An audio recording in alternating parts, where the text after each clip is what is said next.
Axşamınız Buyurun. xeyir. Axşamınız xeyir. Bəy, mənim sizə idi sualım. Bu Əfrasiya adı ilə bağlı idi. Bu Atropatenanın qış paytaxtının adı bildiyimiz kimi Fraspa deyirlər də. Bu Fraspa ilə bu Əfrasiya adından bir əlaqəsi ola bilərmi, onu soruşmaq istəyirdim. Əvrasib adını, düşünülür ki, Əvrasib adı Alpertonqanın fars dilində təhrif olunmuş formasıdır. Əslində isə Avrasib adı Bars sözündən olub, Bars sözünün fonetik dəyişimi kimi Firdovsi zamanında Əvrasib sözünə çevrilmişdi. Xatırladım ki, Alpertonqadakı tonqa sözü də yenə əski türk dilində bəbir, şir, aslan mənasına gəlir.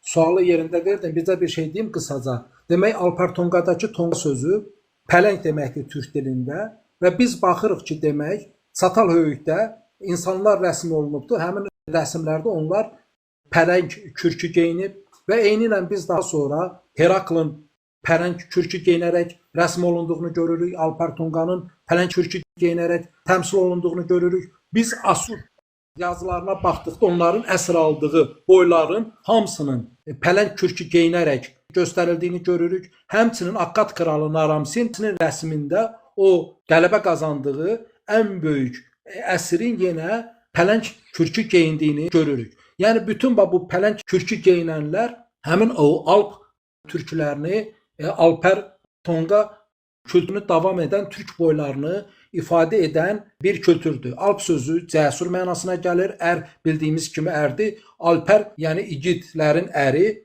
rəhbəri mənasına gəlir. Tonqa isə pələngdir. Həmin o pələng isə türk dilində həmin zaman mənasına gələn dün time söz kökü ilə əlaqədardır. Həmin yırtıcı heyvan mənasına gələn kültürü ifadə edir. Yəni dolayısıyla türklər zaman və rəhbər mənasına gələn pirə kürk geyinərək özünü təmsil etmişdi. Yəni Alpertonqa daha sonra Fars boğazı ilə Şahnamədə Əfrasib kimi göstərilibdir. Həmin o dediyin şəhərin adı da Pir kökü ilə bağlıdır.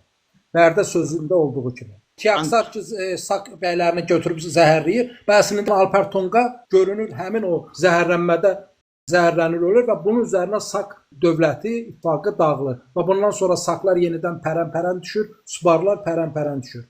Yəni Barslar da yenə türk boyları da, Bars sözü özü də yenə söyləşin əvvəlində qeyd etdim. Demək bir türklər onu ittifaq yaradan rəhbərə pir deyir, lakin pir sözünü hələ yaza bilmədiyindən o pir sözünə uyğun olan ya bas ya börü damğası vururdu bayrağına. Belə bu səbəbdən də daha sonra fərqli qarşımıza pirlər, barslar və börülər çıxır.